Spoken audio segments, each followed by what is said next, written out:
पक्षाकडे लक्ष द्या, कामाचं मूल्यांकन सुरू झालेले आहे। प्रदेशाध्यक्षांनी भाजप मंत्र्यांना ही समज दिल्याची माहिती सूत्रांनी दिली।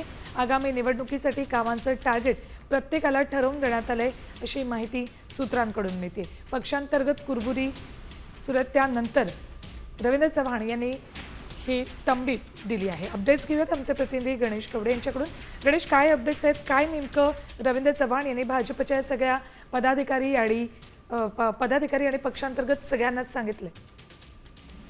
नक्कीच भाजपचे प्रदेश अध्यक्ष रवींद्र चव्हाण यांची एक महत्त्वाची बैठक आहे ती पार पडलेली आहे आणि या बैठकीसाठी शिवप्रकाशजी देखील बैठकीत होते। सहसंघटन मंत्री यांनी देखील जे मंत्री आहेत या मंत्र्यांना सर्वांना एक आदेश दिलेले पाहायला मिळत आहेत की मोठ्या प्रमाणामध्ये आपलं सरकार आहे आणि सरकार असताना देखील आहे ते पक्षातील लोकांची कामं होत नसल्याच्या तक्रारी येत आहेत, त्यामुळे याकडे लक्ष देण्यात यावे। त्याचबरोबर आगामी स्थानिक स्वराज्य संस्थेच्या निवडणुका आहेत, त्यामुळे देखील कामाचं एक टार्गेट आहे ते देण्यात आलेलं आहे। त्या कामांचं मूल्यमापन देखील आहे ते आता होताना पाहायला मिळते। विशेष करून जर बघितलं असेल तर जे पालकमंत्री आहेत या पालकमंत्र्यांना स्वतःचा पालकमंत्र्यांचा जिल्हा आणि मतदारसंघ या दोन्हीकडे विशेष लक्ष देण्याच्या देखील सूचना दिलेल्या पाहायला मिळतात। ठीक, धन्यवाद गणेश संपूर्ण माहितीसाठी।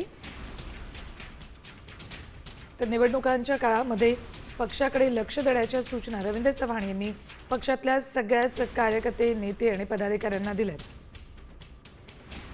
आता isakal.com आहे देशातील नंबर 1 ची मराठी न्यूज वेबसाईट। प्रत्येक अपडेटसाठी isakal.com ला नक्की भेट द्या।